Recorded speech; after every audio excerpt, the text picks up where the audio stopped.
Hello, this is Jamie Mitchell. We are back from another episode of the Libertarian Censored podcast, going over all the posts on the Libertarian Censored subreddit. Let's get right into it. So first we have Interesting, and that's a post by Ragnarok KXG, and that's a cross post from the 5051 subreddit entitled Trump is Making His Move, which looks like it's since been deleted. So yeah, I don't really know what that's about, so it looks like the image has been deleted as well. I can kind of see it in the thumbnail, but it really looks like you can't get any bigger, so I think we're going to skip over that one. And that's my thoughts on that. Next we have the party behind Kyle Rittenhouse and J6 fix Alex Preddy's legal gun was the problem. Seriously? From YouTube.com, posted by Ragnarok KXG, and that's a YouTube video of the same title from The Daily Show by Jon Stewart's on the YouTube short. And yeah, personally, I think the libertarian perspective is, if you want to carry a gun to a protester, you should be able to. But with that being said, it might make it more dangerous, But that's the risk you should be, if you're willing to take. It's ultimately a decision you should make rather than the state. And personally, I don't think you should be agitating ICE agents like Alex Preddy was. But if he wants to justify doing that, that's on him. I personally think it's interesting. A lot of Redditors go, "Oh, ICE was literally the Gestapo executing people in the streets." But a lot of the times, it's like they showed the clip before he got shot, and he was purposely antagonizing them. And personally, I don't really care for that. But if you want to justify stalking federal agents and getting in their way, ultimately justifying whatever they want to. Remember, they have the legal use of force to justify whatever they want to. That's why I personally said, as I said in a few episodes, now, I'm personally surprised there's not more ICE shootings. I don't really care for ICE. It should be private or non-existent from a libertarian perspective, I would say. But if I have the legal monopoly of the force of these of force on my side, and there's an annoying, bitchy, woke ass redditor on top of me 24/7, my trigger finger might get a little itchy, as you know what I'm saying. Next we have St. Peter Police Chief intervenes, prevents federal agents from arresting resident. Posted from NPRnews.org, posted by Ninja Lover. And yeah, personally, if the local police wanna go against the federal police, ultimately they both have the state monopoly and legal use of force. Ultimately, I think the federal government usually has more power because ultimately, the Civil War proved the supremacy of the federal government over the state governments. But ultimately, people are going to justify what they justify, if they're in a position of federal authority versus a position of local authority. Ultimately, it's just the state infighting against itself. Of course, Reddit always likes to focus on how the local and state government in Minnesota is resisting the federal government, but it's the exception rather than the rule. Normally, it's the state government against normally it's the governments against the non-government, and I think that's important to remember as well. Just because the state, local, and federal government might have some infighting sometimes, doesn't mean that their primary purpose isn't first and foremost to go after not the non-government people, the peasants, if you will. And that's my thoughts on that issue. Next we have TF when you get some bullshit outrageous fine for speeding a wee little bit, etc., and you take your first steps into libertarianism, posted by Will Tomos Edwards, and that's a meme from, I think, one of the Star Wars movie, and it's Obi-Wan saying to Luke, "That's good, you've just taken your first step into the larger world." And yeah, personally, I think the libertarian perspective on speeding is, if you want to justify speeding, that's fine. Ultimately, I think the problem is that I think the state controls roads and therefore it can enforce whatever laws it wants on them. In an ideal libertarian world, all roads would be private rather than public, just like pretty much everything else, and the property owner of each road would have whatever laws it wants to against speeding. But that's not how it is currently. Right now, we have a centralized state that can make whatever speed limits it wants, however unjustified. And that's my thoughts there. Next, we have Trump, for the third time, bypasses congressional review to send $6.5 billion in military aid to Israel. Package includes Apache helicopters and more assault vehicles, posted by Donald Key, and that's across post from the News Aware subreddit. And that looks like a tweet from Edward Wong, who tweeted, "The Trump administration is bypassing a congressional review process to send $6.5 billion to Israel. The package includes Apache attack helicopters and combat vehicles. It's the third time Trump administration has gone around Congress to send arms to Israel." And it looks like an article from one of the newspapers, like maybe New York Times or Wall Street Journal or the New York Times. Trump officials bypass Congress to push billions in aid to Israel. And it just goes to show you that, I'm pretty sure Congress would have given it to them. Pretty much all of them are compromised by the IPAC, or the Israel lobby. But, ultimately, it just goes to show you who's really running the show. A lot of Democrats always say Trump's a Russian asset, Russia, Russia, Russia. Well, a lot of Republicans say Biden and the Dems are Chinese assets, China, China, China. In reality, they're much more. They're both are much more in the pockets of Israel, Israel, Israel. I would say, and that's my thoughts on that issue.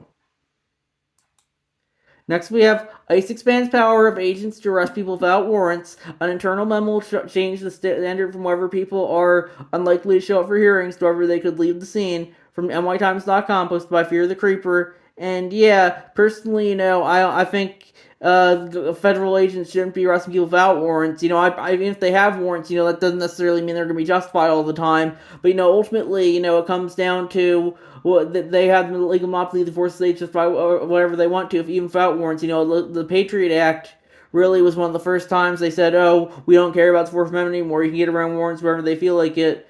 But ultimately, warrants have always just kind of been another check and balance that the government, if it wants to do, they can do, but it is by no means forced to do so if they don't want to. Since they're the ones with the force of the state on their side, they can justify doing them. But oftentimes, since they can get around them if they feel like it, because that's very much how government works. It's whatever those who make and enforce the law want to justify at any given moment. Sometimes they might be okay with warrants, but ultimately they just usually see those as getting in the way of what they want to do, which is going after who they want to go after at any given moment.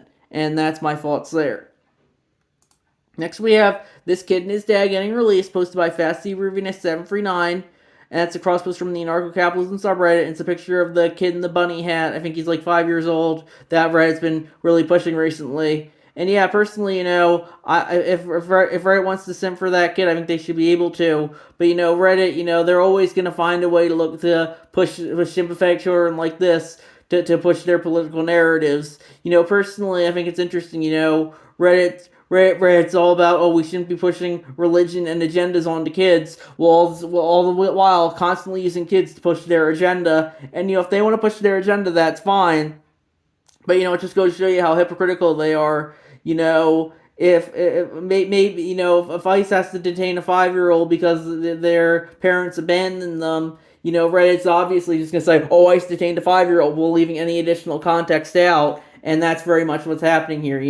I think the guy's parents abandoned him or something. And I don't really care for ICE, but it's interesting how Reddit always manages to craft the narrative to its specifications. They'll just show you a picture of no context, and the headline will be ICE detains 5-year-old, even if that might not be the full story. And that's very much how social media works these days. People just want to hear what they want to hear. They don't want the full story. They just want, and it's like Reddit. It's like Reddit. Well, also me really, but Reddit in particular. It's they don't let facts get in the way of good narrative. It's the narrative first, and the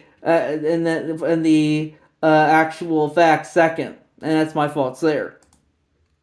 Next, we have When Rights Become Conditional, posted by FlimsyOut5563, and that's a cross post, and that's a YouTube video from Resistor Vic. And I would say, in a lot of ways, rights are always conditional. The government can take away whatever rights it feels like, since it has the force to do so, and oftentimes there's nothing you can do about it. That's why I say rights should come from within rather than from the state, or from God if you want to believe that. Definitely not from the state, though. Ultimately, I would say our rights are prerequisite on being able to defend those rights. Ultimately the state can say, we gave you those rights, look at the Bill of Rights, but ultimately people are ultimately the ones who should be ultimately the most responsible for their own rights, because if you're not responsible for your rights, no one else is going to be responsible for your rights. And you always have to look out for yourself first and foremost, I would say. And that's my thoughts there. Next we have gang members named in street killing, posted by Bang He, and then he added, Jesus Ochoa and Raimundo Gutierrez identifies ICE gang members who cowardly executed a disarmed unarmed citizen in the back, and they linked to an article from ProPublica. Alex Prey shooting CPB agents identified Jesus Ochoa, Raimundo Gutierrez. I think that's interesting how they both have Hispanic names. Normally Reddit's for trying to protect, saying, "Oh, we need to protect all the Hispanic people." But it's interesting now that in this situation, the Hispanics are the bad guys from the Reddit perspectives, and the white guy is the good guy. Normally, it's the other way around. It just goes to show you that a lot of people are just going to completely relying on stereotypes. And if you want to stereotype people, I think that's fine. But ultimately, a lot of reality does go against stereotypes. But ultimately, believe whatever you want to. Though, I think sometimes stereotypes can be really justified. Like with Reddit, the average Redditor almost always fulfills all the Redditor stereotypes of being, very psycho-intellectual and and full of themselves. But that's just my opinion there. That's my thoughts there. And then I had a post I wanted to share from I did from the Libertarian Party USA subreddit, and I posted detransitioner wins $2 million against New York docs who pushed double mastectomy from New York Post, and I added, I know that can be hard for it to debate transgender issues in good faith. Then parentheses, that's true of pretty much any topic, TBH, but doubly true for quote-unquote woke ones. But I wanted to get some libertarian perspective on this. Personally, I don't think the term consensual law was marketed as quote-unquote gender-affirming care, especially when it comes to surgeries and hormones, but ultimately people are going to justify, and if the jury wants to rule for or against it, it's up to them.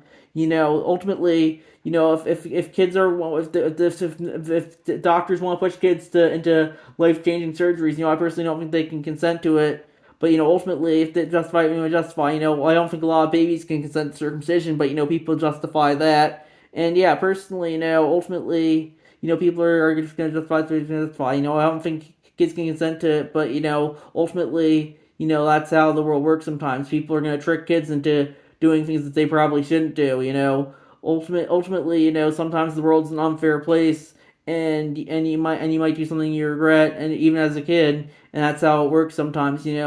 But I think it's interesting how Reddit's completely fine with this, even now that people are running lawsuits against it. But they're the same people who are going, "Oh, Trump's a pedo president. Look at all these many times he's mentioned the Epstein files." And well, they're also saying, "Oh, we need to call non-offending pedophiles maps and destigmatize them as much as possible." Just goes to you how hypocritical they are. I'm sure if the activist wing of the LGBTQ whatever letters they've added as well community, when it suddenly said, "Oh, we need normalized pedophilia," Reddit will think it's the greatest thing ever. But of course, when the outgroup's pedophile, suddenly Reddit thinks it's the worst thing ever. It just goes to show you that if this were Republicans who were pushing double mastectomies for underage girls who wanted to become boys, Reddit would think it's the worst thing ever. But since it's their side, suddenly it's the best thing ever.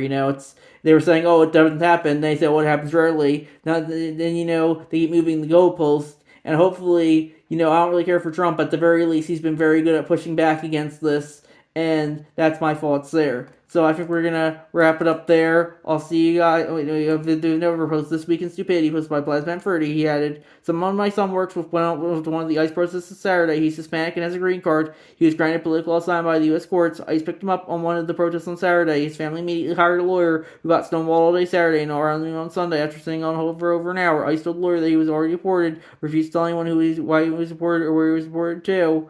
I find it hard to believe that ICE is able to grab someone off the streets on Saturday afternoon and deport them by noon the next day. They're lying their asses off because if this goes in front of the judge, she'll get released immediately. Has even Henry Queens picked up ICE that was legally allowed to be in this country. Curious what happened in your case."